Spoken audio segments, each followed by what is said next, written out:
أعوذ بالله من الشيطان الرجيم. بسم الله الرحمن الرحيم. قال الله تبارك وتعالى في القرآن المجيد: يا أيها الذين آمنوا كتب عليكم الصيام كما كتب على الذين من قبلكم لعلكم تتقون. آمنت بالله صدق الله العظيم وصدق رسوله النبي الأمي الكريم، ونحن على ذلك من الشاهدين والشاكرين، والحمد لله رب العالمين.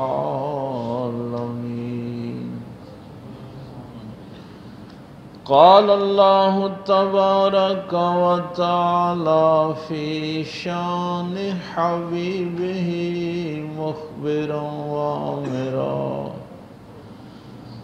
إن الله وملائكته يصلون على النبي يا أيها الذين آمنوا صلوا عليه وسلموا تسليما.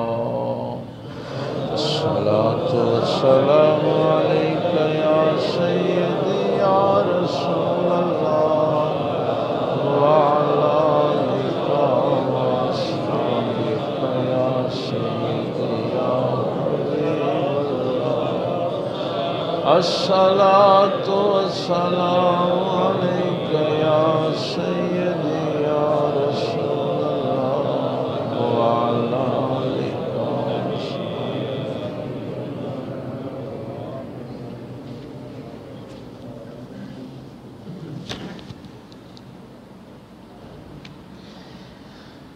اللہ رب العزت کی حمد و ثنا کے بعد،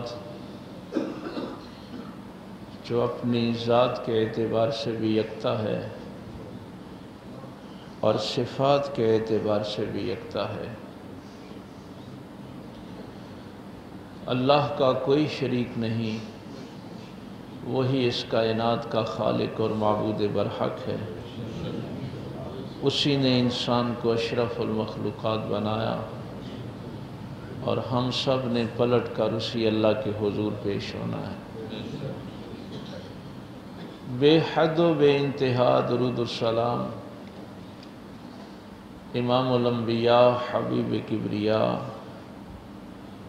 شفیع المذنبین رحمت للعالمین تاجدار سلطنت دنیا و دین آمنہ کے لال باعث تخلیق کائنات احمد مجتبی محمد مصطفیٰ صلی اللہ علیہ وآلہ وسلم کی ذات اقدس پر، کہ جن کے صدقے اللہ نے ہمیں ایمان کی دولت سے مالا مال فرمایا۔ نہایت ہی واجب الاحترام معزز سامعین، بزرگوں، دوستوں، عزیز بھائیوں، رمضان المبارک اپنی رحمتیں اور برکتیں لے کے تمام امت مسلمان کے لیے گناہوں کی بخشش کا ایک موقع اللہ تعالیٰ نے ساری امت کو عطا فرمایا ہے۔ اب اس میں سے ہم کتنا استفادہ کرتے ہیں، کتنی رحمت حاصل کرتے ہیں، کتنی برکتیں حاصل کرتے ہیں، کتنے درجات کی بلندی جو ہے وہ ہمیں عطا ہوتی ہے، یہ اب ہماری صلاحیت پہ ہے۔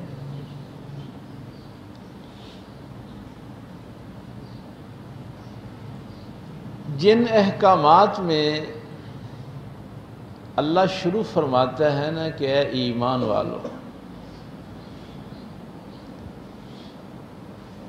مثلا ظاہر ہے احکامات تو بہت سارے ہمیں دیے گئے، لیکن کچھ حکم وہ ہیں جہاں اللہ نے صرف ایمان والوں کو مخاطب کی۔ یہ بات ذہن میں رکھنا کہ جہاں اللہ فرماتا ہے کہ ایمان والو،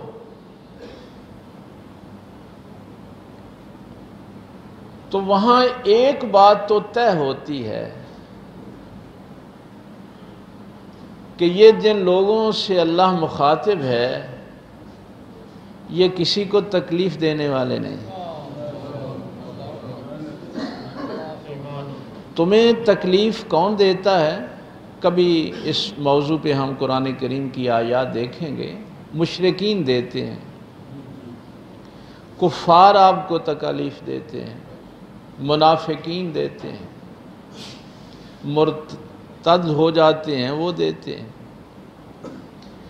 ایمان والا تو کافروں کو بھی تکلیف نہیں دیتا، وہ کسی ایمان والے کو کیا تکلیف دے گا؟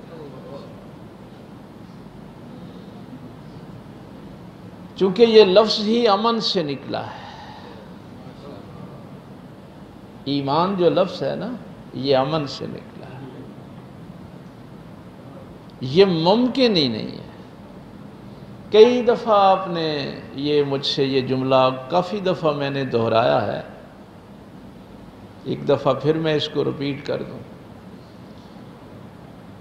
جب بھی مجھ سے یہ کبھی سوال ہوتا ہے کہ کون سا فرقہ حق پر ہے، تو میں ہمیشہ اس کا ایک ہی جواب دیتا ہوں کہ جس کا فرقوں سے تعلق نہیں وہی حق پر ہے۔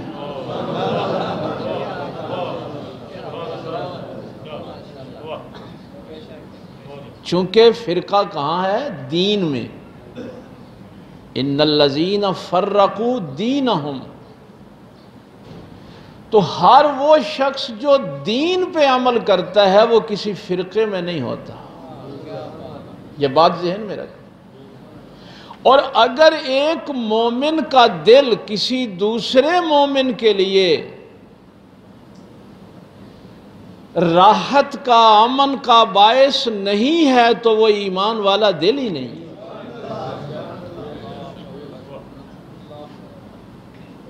وہ دل ایمان والا دل نہیں۔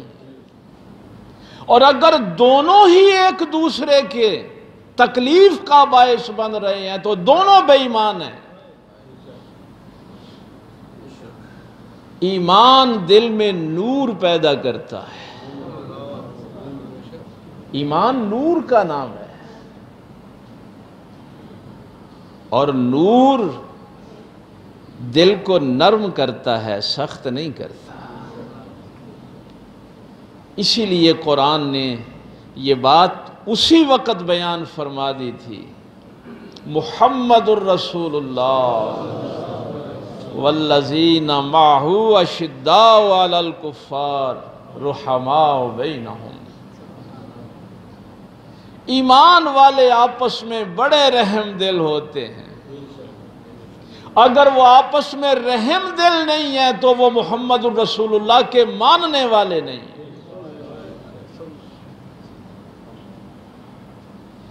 دین اپنے اصل متن کے ساتھ آج بھی موجود ہے۔ مسلمانوں نے اپنے اندر جتنے جی چاہے فرقے پیدا کر لیے، لیکن دین اپنی اصل حالت میں آج بھی موجود ہے۔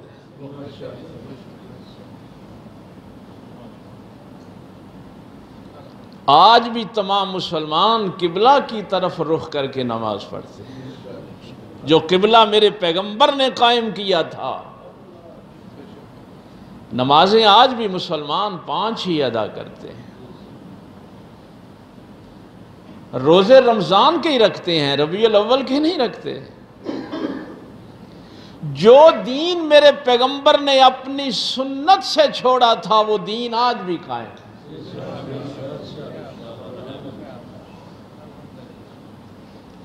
اسی لیے وہ ایک جمعے پہ میں نے عرض کیا تھا، وہ شاید آپ کو یاد ہو، کہ میرے تک جو دین پہنچا ہے وہ کتابوں کی وجہ سے نہیں پہنچا،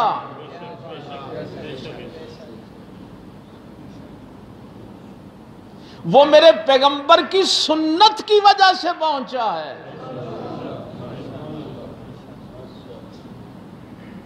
کتابوں کی وجہ سے دین نہیں۔ میں نے جب 2 سال کی عمر میں کلمہ پڑھا تھا تو میں نے کسی کتاب سے دیکھ کے نہیں پڑھا تھا،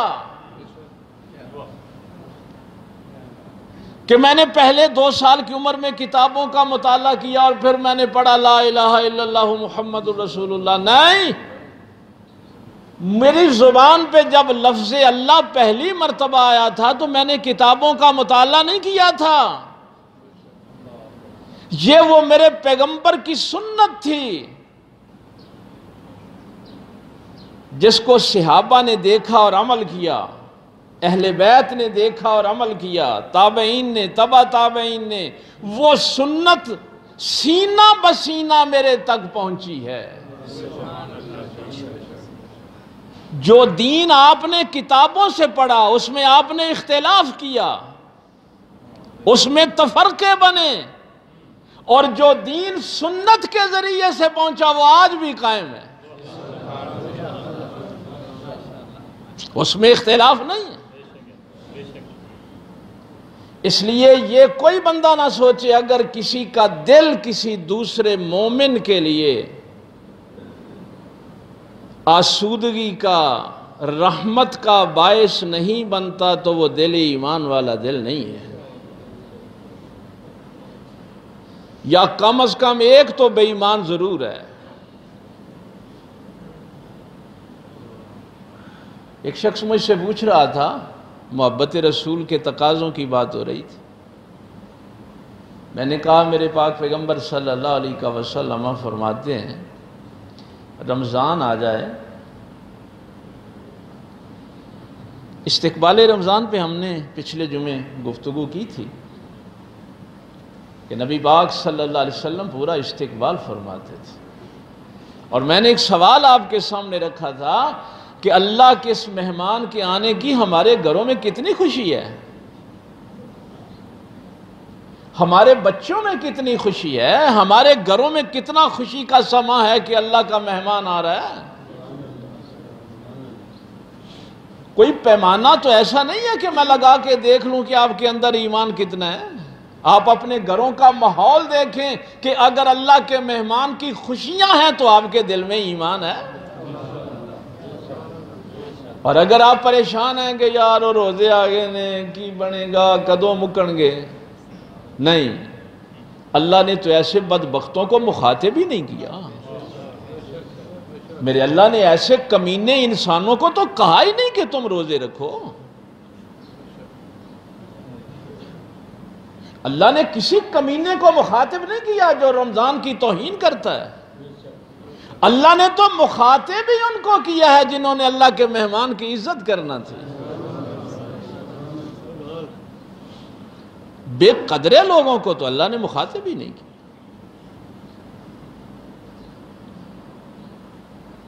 جائز کام، پانی پینا حلال ہے، 11 مہینے میری مرضی ہے، لیکن یہاں پہ میں نہیں پانی پی سکتا، میرے اللہ کا حکم ہے۔ میں کھانا نہیں کھا سکتا، اپنی بیوی کے پاس نہیں جا سکتا۔ استقبال رمضان میں ہم نے ایک خاص بات کہی تھی کہ جو جائز کام ہیں وہ چھوڑ دینے، حلال کام بھی چھوڑ دینے۔ کتنے چھوڑنے ہیں؟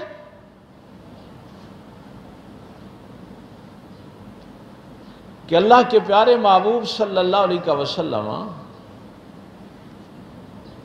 جبریل کے ساتھ قرآن کا دور کرنے میں سارا وقت صرف کر دیتے، اور پھر آخری 10 دن سب سے الگ تھلگ ہو کے اعتکاف پہ بیٹھ جاتی۔ آخری جب سال آیا تو پھر دور بھی 2 مرتبہ کیا اور اعتکاف بھی 20 دنوں کا کیا۔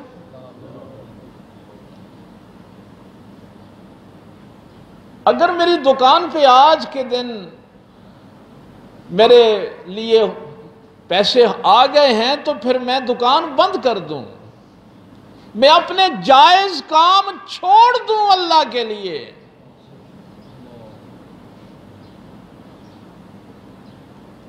جائز کام اس کو میں جتنا مختصر کر سکتا ہوں کروں، میں اللہ کے لیے چھوڑ دوں سب کو۔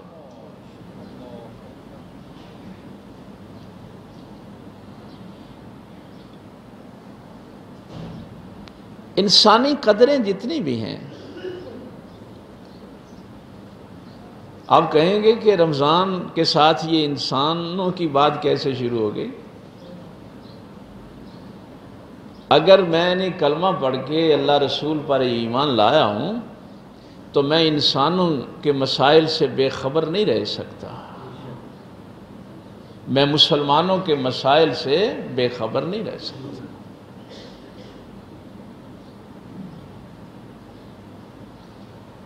آج دنیا میں کسی انسان سے پوچھ لیں کہ وہ بے چین ہے، مضطرب ہے، کہتے ہیں ترقی بہت کر لی۔ انسان کا آج دنیا میں یہی دعویٰ ہے کہ اس نے ترقی بہت کی، آسائش اور زیبائش کے بہت سے اس نے حصے جو ہیں وہ انسانوں کے لیے کھول دیے، لیکن انسان کا سکون برباد ہو گیا، اطمینان برباد ہو گیا۔ آج ترقی نے انسان کے کردار کو بلند نہیں کیا بلکہ بکھیر کے رکھ دیا ہے۔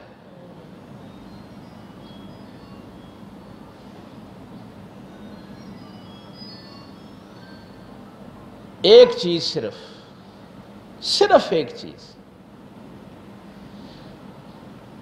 تو روزہ ہم کیوں رکھتے ہیں؟ روزے کی اتنے مسائل کیوں ہیں؟ اتنی اہمیت کیوں ہے؟ ان تمام سوالوں کے جوابات صرف ایک جواب ہے، اور اس میں صرف مسلمان محققین شامل نہیں ہیں، اس میں مستشرقین بھی شامل ہیں، اس میں غیر مسلم محققین بھی شامل ہیں۔ وہ کہتے ہیں کہ جزیرۃ العرب پہ ایک ایسے پسماندہ علاقے میں ایک ہستی نے 63 سالہ زندگی گزاری،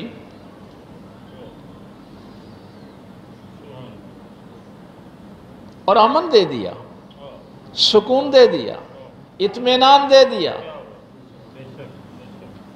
جن کی جنگیں کئی صدیوں سے چل رہی تھیں، قبائل برباد ہو گئے تھے،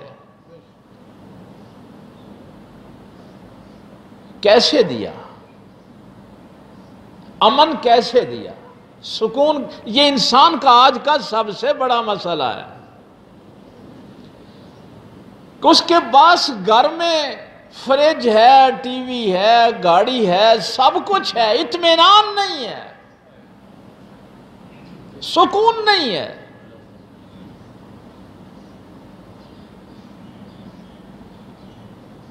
ایک محقق نے بڑا سوال اٹھایا، اس نے کہا کیا نبی پاک صلی اللہ علیہ وسلم نے ہر بندے کو ایک فیکٹری لگا دی تھی کہ اس کی آمدن میں اضافہ ہو گیا اور وہ پرسکون ہو گیا؟ یا ہر کسی کے گھر میں درم و دینار کی بارش کر دی تھی کہ لوگ پرسکون ہو گئے؟ حالت کیا ہے؟ حالت تو یہ تھی کہ اگر ایک بندہ چادر لپیٹ کے نماز پڑھ رہا ہے تو دوسرا انتظار میں کھڑا ہے کہ کب یہ فارغ ہو تو یہ چادر لے کے میں بھی نماز پڑھ رہا ہوں۔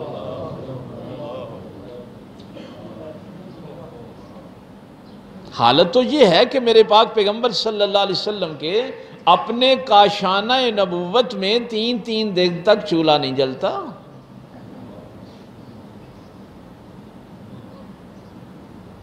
پھر امن کیسے آئے گا؟ ہم تو کہتے ہیں کہ نہیں پیسہ آئے گا تو امن ہوئے گا نا. نہیں، صرف ایک بات، روزہ اگر آپ کی سمجھ میں آ جائے، تمام محققین نے ایک ہی جملہ لکھا ہے، اللہ کے پیارے محبوب صلی اللہ علیہ وسلم نے انسانوں کی پیٹ کی جو بھوک تھی وہ ختم کر دی.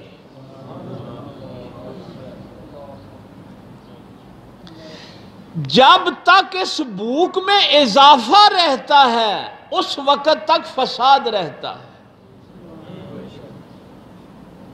جب آپ کی بھوک پہ آپ کو کنٹرول ہو جاتا ہے، آپ کا نفس تزکیہ پکڑتا ہے،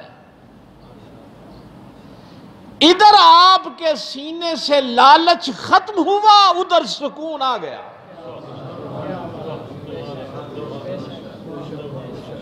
ادھر آپ نے حرص کو دھکا دیا، ادھر اطمینان قلب نصیب ہو گیا. ادھر نفرت دل سے نکالی، محبت لوگوں کے لیے پیدا کی، سکون آ گیا.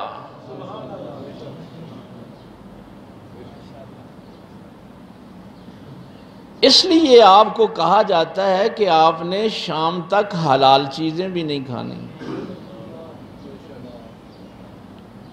آپ نے پانی بھی نہیں پینا، آپ نے حلال بیوی کے پاس بھی نہیں جانا.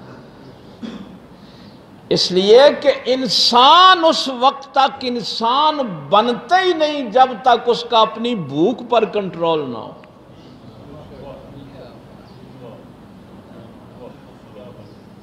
انسان اس وقت تک انسان نہیں بنتا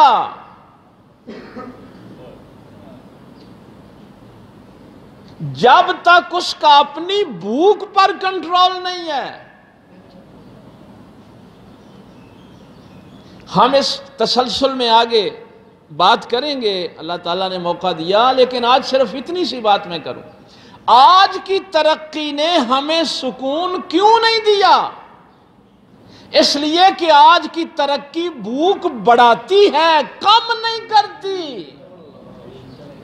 تو جب انسان کی بھوک بڑھتی ہے تو وہ درندہ بنتا ہے، انسان نہیں بنتا.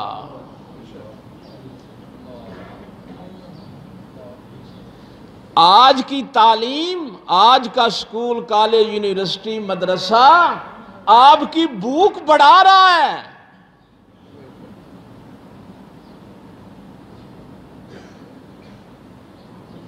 جب ہم پڑھتے تھے تو ہم سے وہ اساتذہ ٹیوشن نہیں لیتے تھے، ساری ساری رات ہم سکول رہ کے پڑھتے تھے. بچوں کو رات کو بھی سکول میں رکھا جاتا تھا.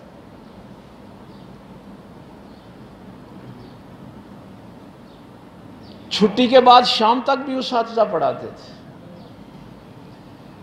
آج گھنٹے کے پیسے وصول کرتے ہیں. اس وقت استاد صرف ایک بات کہتا تھا کہ میں نے پیسے نہیں لینے، تم اچھے انسان بن جاؤ. میری تعلیم کا یہی اجر ہے اور یہی الہی قانون تھا. الہی قانون بھی یہی ہے.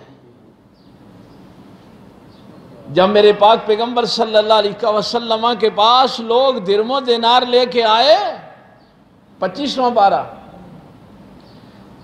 یا رسول اللہ صلی اللہ علیہ وسلم آپ نے ہماری بڑی خدمت کی، ہم بھی آپ کی خدمت کرنا چاہتے ہیں. فرمایا لا اسالکم علیہ اجرا الا المودۃ فی القربى، میں تم سے دنیا کا کوئی اجر نہیں مانگتا، بس میری اہل بیت سے محبت کرنا.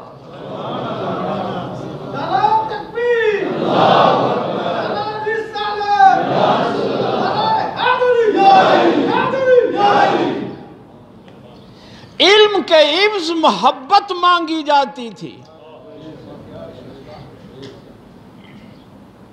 علم کا معاوضہ محبت مانگی جاتی تھی. اس لیے کہ سکون محبت سے آنا ہے، بھوک کے بڑھنے سے نہیں آنا.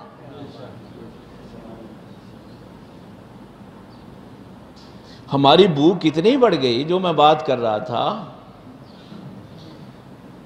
کہ اللہ کے پیارے محبوب صلی اللہ علیہ وسلم نے فرمایا کہ روزے آ گئے، ایک بندہ تیرے گھر مزدوری کر رہا ہے،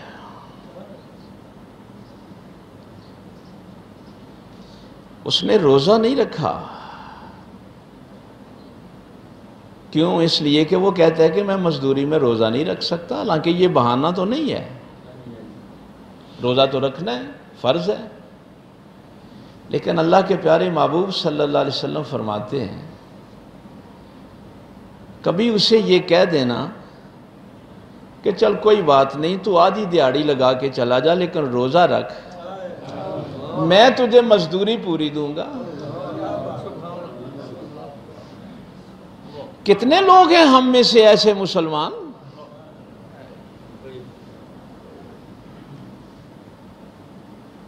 بھائی ہم میں سے کتنے اتنے مسلمان ہیں جو اپنے کام کرنے والے سے کہیں کہ تم 4 گھنٹے لگا لو اور ہم آپ کو دیہاڑی پوری دیں گے، لیکن اللہ کے حکم پہ عمل کرو، اپنے بھائی کے ساتھ تعاون کریں۔ کتنے ہیں لوگ ایمان والے؟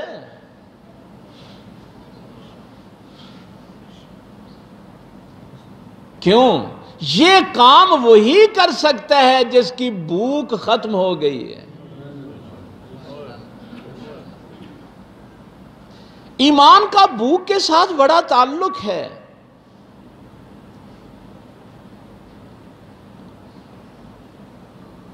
بھوکا جس کا اپنے نفس پہ کنٹرول نہیں ہے، یہ نفس بے لگامہ ہو گیا ہے نا اس دور میں،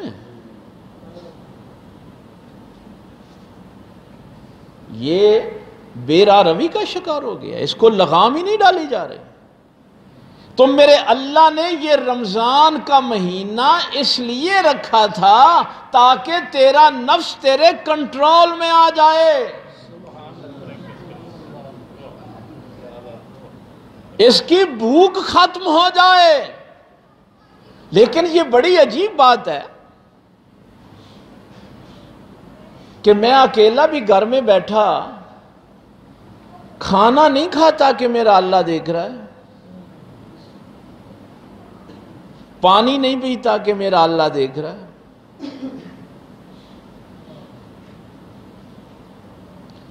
لیکن جب میں ملاوٹ والی چیز بیچتا ہوں تو پھر مجھے یقین کیوں نہیں کہ میرا اللہ مجھے دیکھ رہا ہے؟ جب میں جھوٹ بولتا ہوں تو اس وقت مجھے کیوں یقین نہیں ہے کہ میرا اللہ مجھے دیکھ رہا ہے؟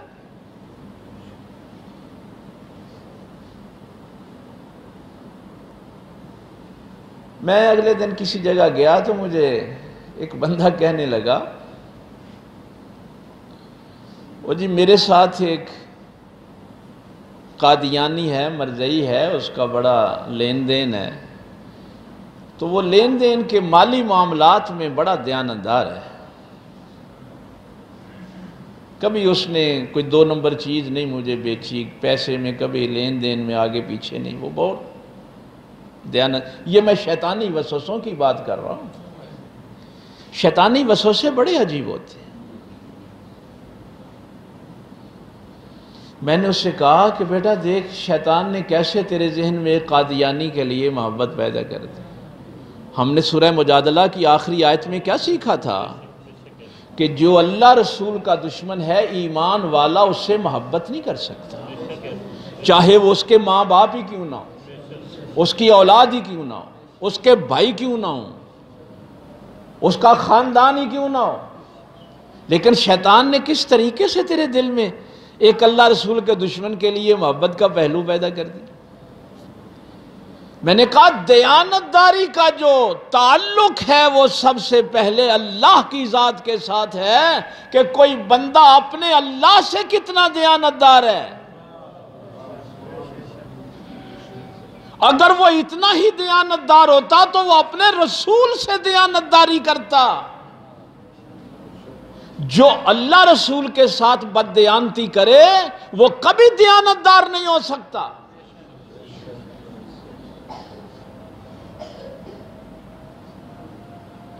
اس لیے میرے پاک پیغمبر صلی اللہ علیہ وسلم نے فرمایا کہ کہ جس نے روزہ رکھ کے جھوٹ بولنا نہیں ترک کیا، اللہ کو بھائی کوئی ضرورت نہیں کہ وہ بھوکا پیاسا مرتا رہے. تم بھوکے رہو گے تو اللہ کو اس سے کیا؟ اگر آپ نے جھوٹ نہیں چھوڑنا تو اللہ کو اس لیے کہ روزہ تو ہے ہی ایمان والے کے لیے نا، بے ایمان کے لیے تو ہے ہی نہیں. بھائی بے ایمان کے لیے نہیں ہے روزہ، روزے کا حکم ایمان والوں کو ہے، اور ایمان والا ہوتا ہی وہ ہے. قرآن نے ایک ہی بات کہی ہے، وَمَا آتَاكُمُ الرَّسُولُ فَخُذُوهُ وَمَا نَهَاكُمْ عَنْهُ فَانْتَهُوا. ایمان والا وہ ہوتا ہے جو رسول دے وہ لے لو، جن سے رسول منع کرے منع ہو جاؤ.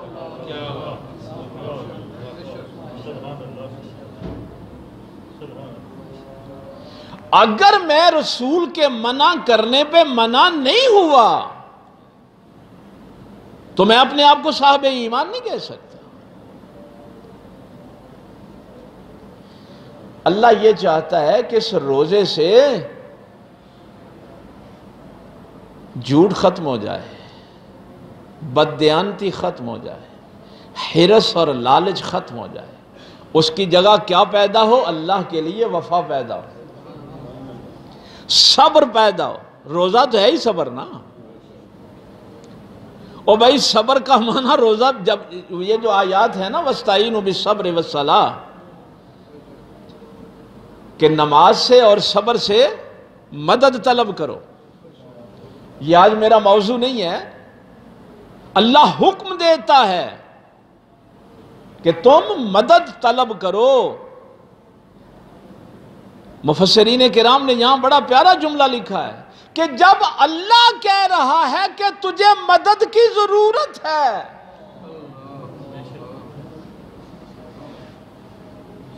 بھئی اللہ جب کہے کہ مدد طلب کرو تو اس کا مطلب ہے کہ انسان کو مدد کی ضرورت ہے. اور تو کہے کہ مجھے ضرورت ہی نہیں ہے، تو وہاں صبر کا معنی روزہ رکھا گیا ہے، نماز سے اور روزے سے.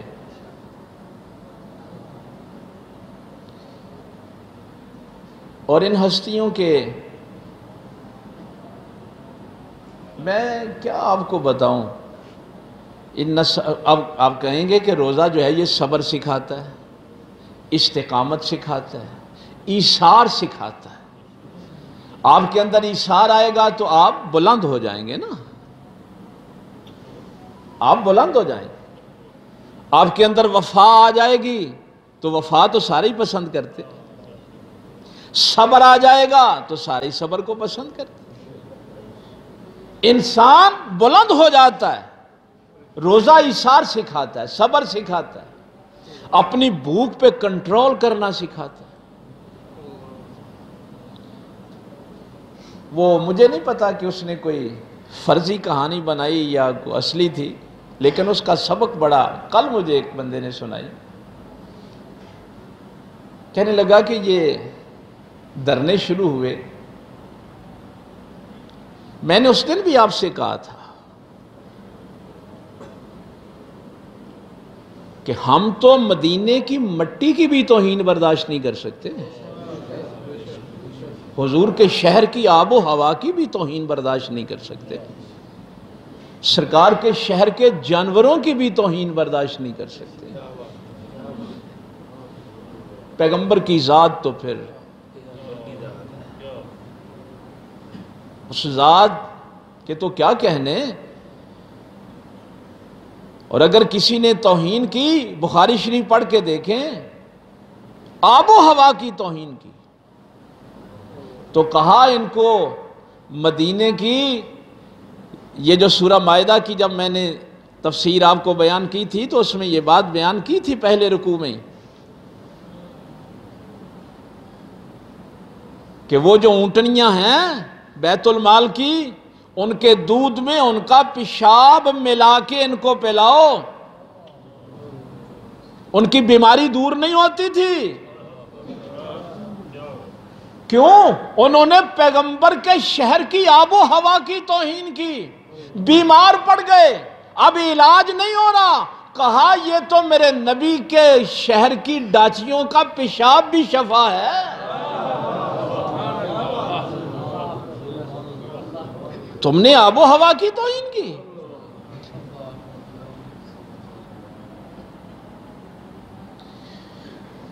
لیکن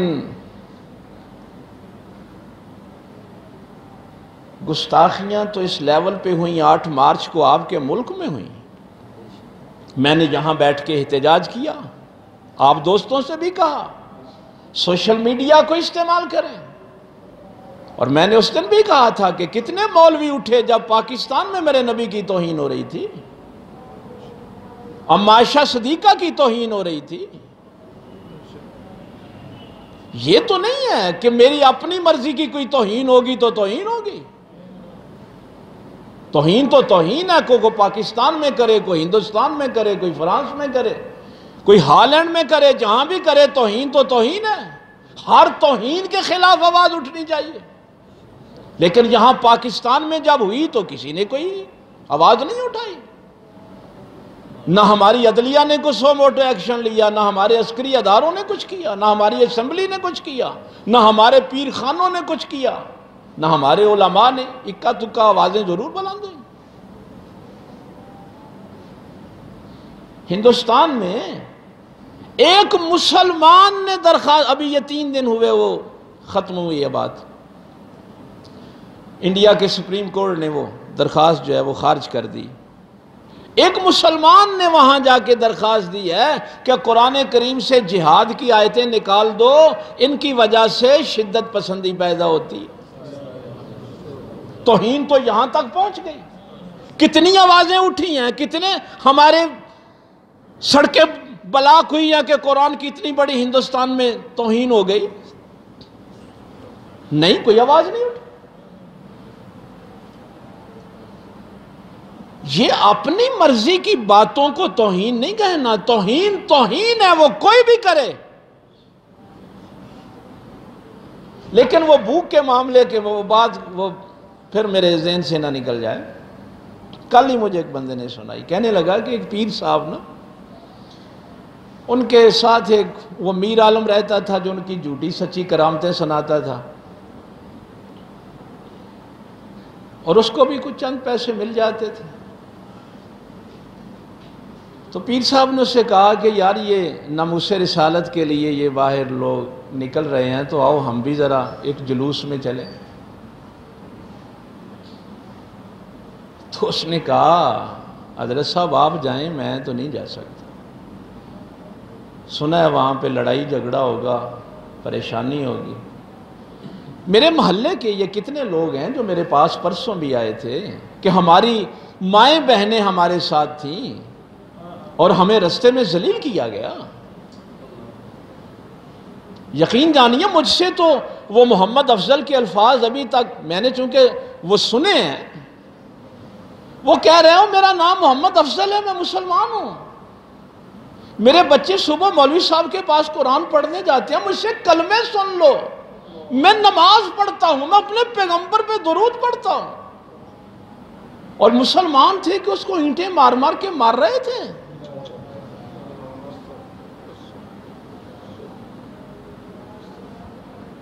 کیا کہیں اس معاشرے کو؟ اس لیے کہ ہماری بھوک پہ کنٹرول نہیں ہے۔ بنیادی وجہ کیا؟ یہ تربیت ہے ہماری۔ ایک بندہ کلمہ سنا رہا ہے اور اس کو ہم مار رہے ہیں۔ بہت پہلے افتخار عارف نے ایک جملہ کہا تھا، اس نے کہا تھا رحمت صاحب لولاک پہ مکمل ایمان، رحمت صاحب لولاک صلی اللہ علیہ وسلم پہ مکمل ایمان۔ اس بات پہ میرا مکمل یقین ہے کہ حضور رحمت للعالمین، تمام عالمین کے لیے رحمت۔ رحمت صاحب لولاک پہ مکمل ایمان، امت صاحب لولاک سے خوف آتا ہے۔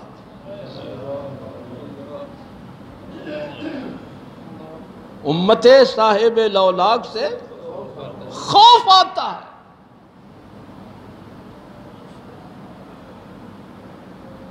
تو وہ جو بات میں کر رہا تھا، اس نے کہا پیر صاحب آپ چلے جائیں۔ اس نے کہا یار میں بھی تو تیرے ساتھ ہوں، مریں گے تو کٹھے مریں گے۔ اس نے کہا نہیں، میں آپ کے ساتھ رہتا ہوں، مجھے پتہ ہے آپ مر جائیں گے تو آپ کا تو دربار بنے گا، اور اس پہ غلہ رکھ کے آپ کی پچھلی نسل کے لیے آمدن کا ذریعہ بن جائے گا۔ میں مروں گا تو میرا تو کسی نے دربار نہیں بنانا، میرے بچے تو یتیم ہو جائیں گے، ان یتیموں کو تو کوئی پوچھنے والا نہیں ہوگا۔ آپ نے تو اس دین کو کاروبار سمجھا ہے۔ جو بندہ اس منبر پہ بیٹھ کے تجارت کرتا ہے، اس کو نہیں پتا کہ دین کیا ہوتا ہے۔ یہ منبر عبادت کے لیے ہے، تجارت کے لیے نہیں۔ میں نے کئی دفعہ آپ سے کہا ہے کہ آپ کو بھی علم ہونا چاہیے، مجھے بھی علم ہونا چاہیے کہ یہ جو وقت ہے یہ صرف اللہ کی رضا کے لیے، قربتاً اللہ ہے۔ آپ سنیں بھی تو اللہ کی رضا کے لیے، میں سناؤں بھی تو اللہ کی رضا کے لیے۔ لیکن تجارت بن گیا دین۔ جب تجارت بن جاتا ہے تو پھر یہ صورتحال پیدا ہوتی ہے کہ کسی کلمہ پڑھنے والے کو بھی ہم اینٹیں مار مار کے مار دیتے ہیں۔ یہ دین کی تجارت کی وجہ سے۔ قرآن نے کہا ان الصلاۃ تنہی عن الفحشاء والمنکر، نماز بے حیائی اور برائی سے روکتی ہے۔ پر کوئی نماز پڑھے تو صحیح۔ وقت ہو گیا ہے، میں اپنے بزرگوں کا، بڑوں کا ایک جملہ آپ کو عرض کر دوں۔ میں نے گجرانوالہ بھی اس دن ایک پیر صاحب مجھے بتا رہے تھے کہ مجھے فیس بک پہ، یوٹیوب پہ اتنے لاکھ لوگ فالو کرتے ہیں۔ میں نے کہا شرم کرو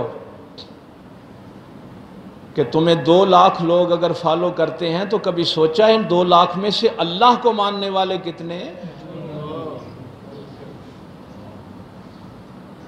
ہم منبر پہ اس لیے بیٹھتے ہیں کہ میرے پیچھے اتنے لوگ نماز پڑھتے ہیں، میرے پیچھے اتنے لوگ جمعہ پڑھنے آتے ہیں۔ یہ تو تم نے جمعہ اللہ کے لیے نہیں پڑھایا، اپنی انا کے لیے پڑھایا نا۔ ہمارے بڑوں نے جو فرمایا تھا بیٹا کبھی ذہن میں یہ خیال نہ آئے کہ میرے پیچھے کون کھڑا ہے اور کتنے لوگ کھڑے ہیں، مسلے پہ کھڑے ہو کے یہ دیکھنا تو کس ہستی کے سامنے کھڑا ہے، تو کس رب اکبر کے سامنے کھڑا ہے، تو محمد الرسول اللہ کے رب کے سامنے کھڑا ہے۔ جب تک تیری یہ حیثیت نہیں ہوتی کہ تو کہاں کھڑا ہے،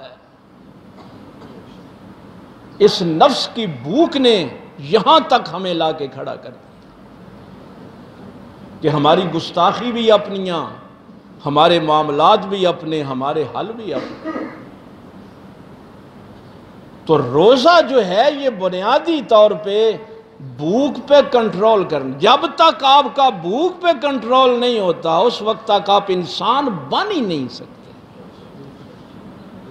وہ دنیا کی طلب ہو، وہ انا کی طلب ہو، وہ دولت کی طلب ہو، وہ شہرت کی طلب ہو، یہ سب بھوک جو ہے اس نے ہمارا بیڑا گرک کیا ہے۔